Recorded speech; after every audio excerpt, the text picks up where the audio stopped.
There's something about the open road and the feeling of the wind in your face.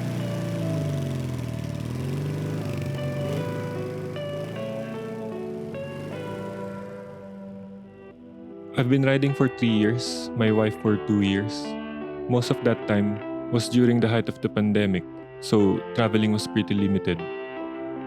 The lockdowns were pretty frustrating, and when they lifted, we had a lot of work to do to recoup our financial losses. But whenever we could, we've been exploring the beautiful provinces of the Philippines on our motorcycles. So far, we've had adventures we'll never forget and memories we'll treasure forever. Our trips may not be as frequent as we'd like, but we like to think we've made the best of each one. And the most exciting part is that 2022 was really just the beginning.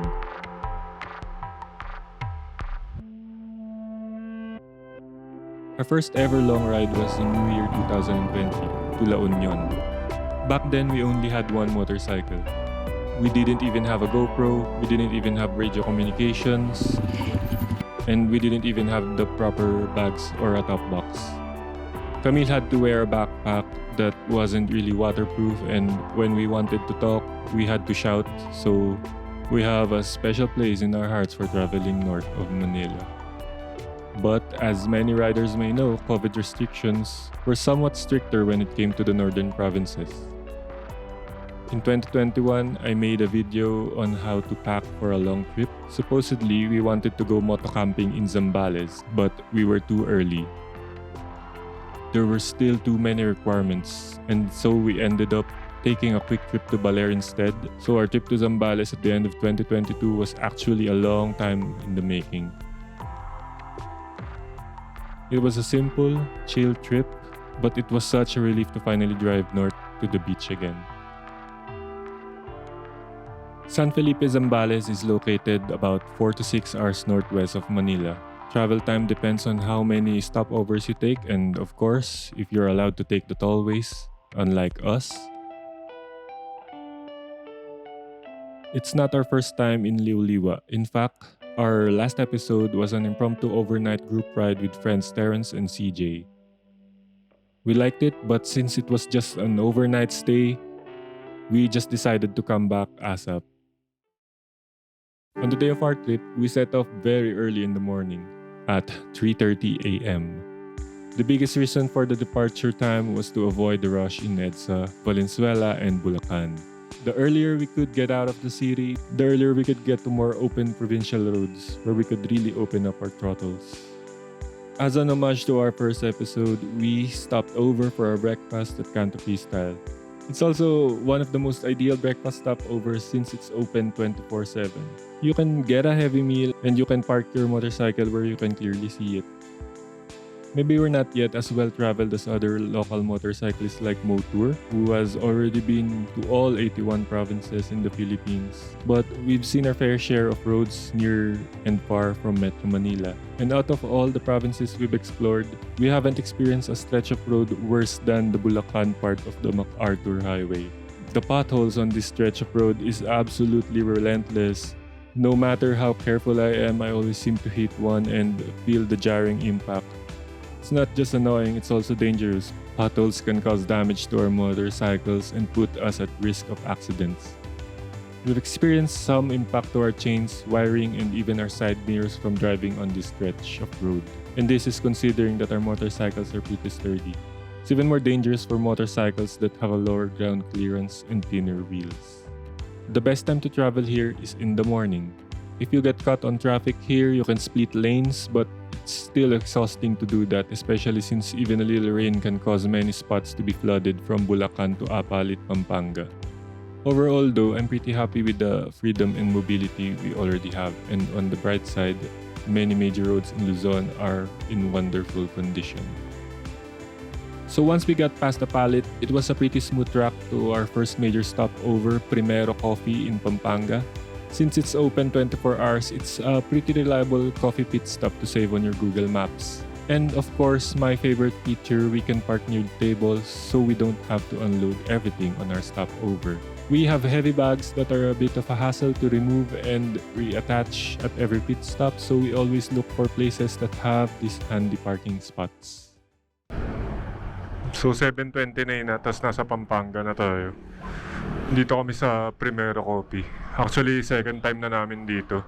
And medyo napakaganda ng location na to kasi nasa Pampanga siya and 24 hours siya. So kung nagpaplano kayo ng trips nyo papunta sa north, tas kailangan nyo ng stopover, okay itong Primero Coffee. Set nyo na to as your destination. Tsaka okay din yung parking. So makita nyo yung setup ko ngayon. Naka-Rhinowalk tayo. Dalawang side pannier. 30 liters yan maximum. Pero tingin ko may expand pa eh. Tapos nakalagay dyan yung damit namin. Tapos ito pa rin Ugly Brothers yung gamit ko para sa mga goods natin. Mga laptop natin, tsaka iPad, tsaka camera. So wala namang problema sa biyahe. Maganda naman yung yun talaga yung tamang alis sa Metro Manila, 5 AM. Lalo kung weekday. Dahil naiwasang traffic. So mga 3 hours away na lang tayo sa destination natin. 2 to 3 hours away. Our physical limit is around 2 to 3 hours of riding. Beyond that, we start getting saddle sore, hungry, thirsty, or even sleepy. Our stopovers last for up to 2 hours so we can get some proper rest. Yes, it makes our trip a lot more slower, but at least we're able to immerse in more places. Also, driving with a clear head and a relaxed body means you're less likely to make mistakes on the road. The ride to Lubao was long but enjoyable. The weather was perfect, the traffic was minimal. We had a great view of the surrounding mountains and we spent our time on the highway talking about the historic Bataan Death March, which happened 80 years ago in that very area. After just an hour or so, we decided we were hungry for lunch and searched the map for a place to eat in Olongapo. Google recommended a Thai restaurant called Wild Herbs. We got there exactly as they opened, so we were the only customers. The place was such a vibe. They were playing music videos from the 90s on one TV and Just for Laughs gags on the other. The food was really good and we can definitely recommend it. From Olongapo, we took a shortcut to Castillejos. The road takes a sharp turn after the boundary between Olongapo and Subic. You have to be careful not to miss it. Not only does it save a few minutes, but the route is also scenic and a joy to drive. Much more fun than passing straight through Subic, which can be quite busy. This shortcut is called the Governor Vicente Magsaysay Highway, aka Govic Highway, a new bypass that traverses the foot of the Mount Pinatubo mountain range. The last time we were here, I had to stop once or twice to check on the condition of my brakes and my chain. So before this trip, I made sure that everything was in working order. I checked and adjusted our brakes, tightened our chains, and made sure everything was running smoothly. It was a lot of work, but it's worth it to know that our motorcycles were ready for the long ride ahead. As it turned out, all of that maintenance was such a good thing. During our ride, I noticed that my clutch was starting to slip a bit. It wasn't a major issue, but I knew it would need to be addressed sooner rather than later. Once back on the main road, it was a smooth and easy drive all the way to the towns of San Marcelino, San Narciso, and ultimately San Felipe. One of the best parts of this route is the San Felipe Bridge, where you can see the amazing lahar fields around the Santo Tomas River. It's always amazing to remember that this landscape only became what it was in the 90s, after the eruption of the Pinatubo volcano. Once you're on the bridge, you're only a few minutes away from Liwliwa.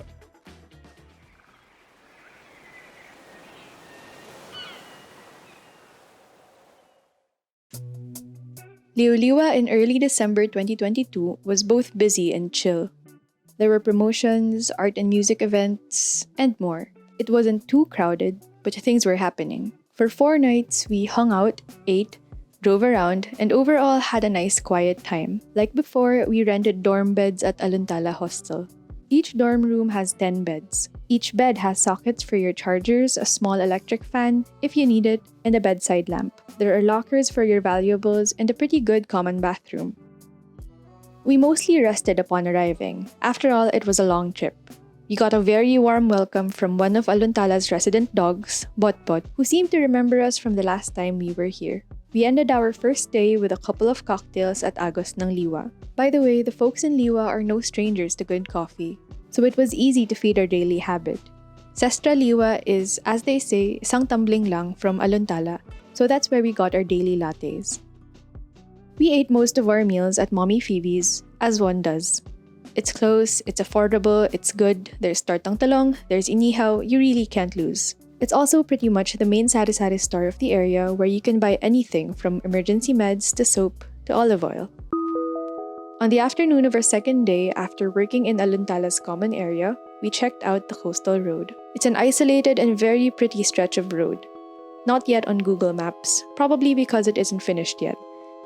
But since it wasn't on the map, we nearly took a wrong turn driving straight into the beach. Fortunately, or unfortunately, we had to retreat because we couldn't drive on such loose sand without proper tires. On the coastal road, Mao's motorcycle powered off, which was when he found out that he had a certain electrical issue. It was a workable situation though, another thing we could address when we got home. While I can ride, I have to admit I'm useless at roadside repairs, so I'm glad Mao keeps his head and does really methodical troubleshooting when we run into problems like this. That night, we had dinner at Agoho restaurant, which was also something we did the first time we were in the area. Their food is, as advertised, really good and made from scratch. We had pizza and lasagna and a good time with a resident lady dog. Later, we had enough energy to stay up late and check out the nightlife at Sunny Side Up Liwa, which, it turned out, involved partying with a little girl and also a doll called Bib, the toddler being our host, while Bib was a yarn doll from Ireland.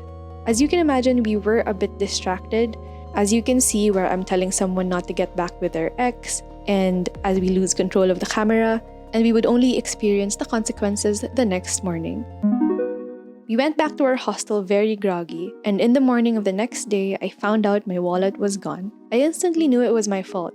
I'd been pulling it in and out of my bag when we were buying one beer after another, and I must have dropped it the last time. Luckily, someone in the neighborhood had picked it up. The guy really made an effort to return the wallet. I wouldn't even know it was lost until I saw all his missed calls. And for that, I'm still really grateful and a bit amazed. He didn't have to go to the trouble, but he did. I did lose some cash, but I was highly relieved to get my driver's license back.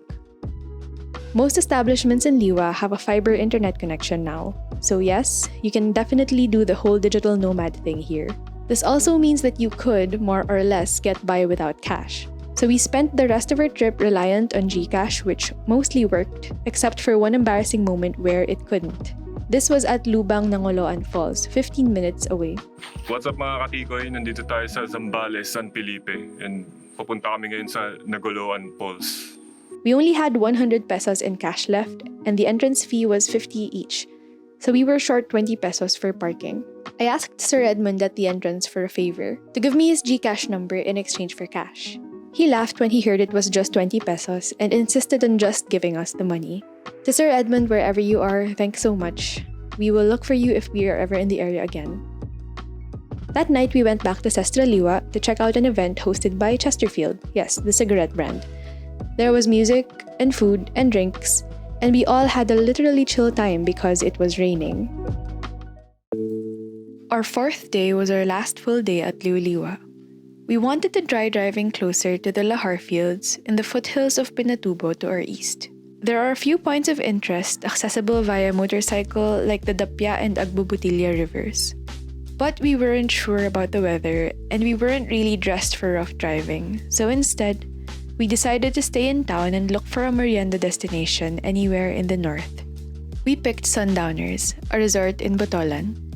We should have realized, but this was actually 35 kilometers away from Liwliwa. That's like the distance from Paranaque to Valenzuela.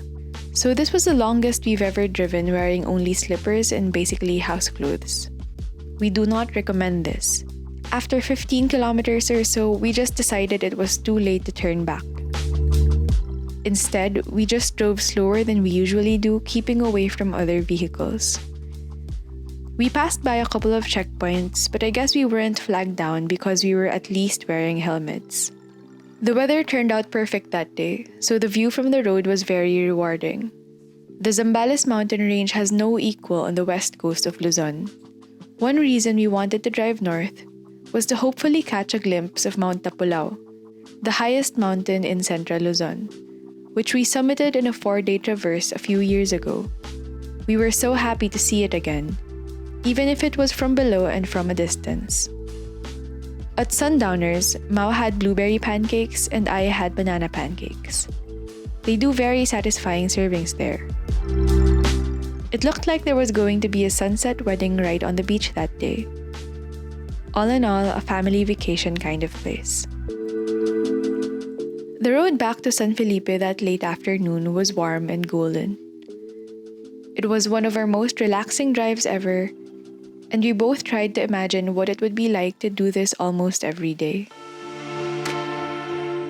As the sun set back in Liwliwa, we followed the folks from Payak and Aluntala to Uwak Gallery, where there was an exhibit going on.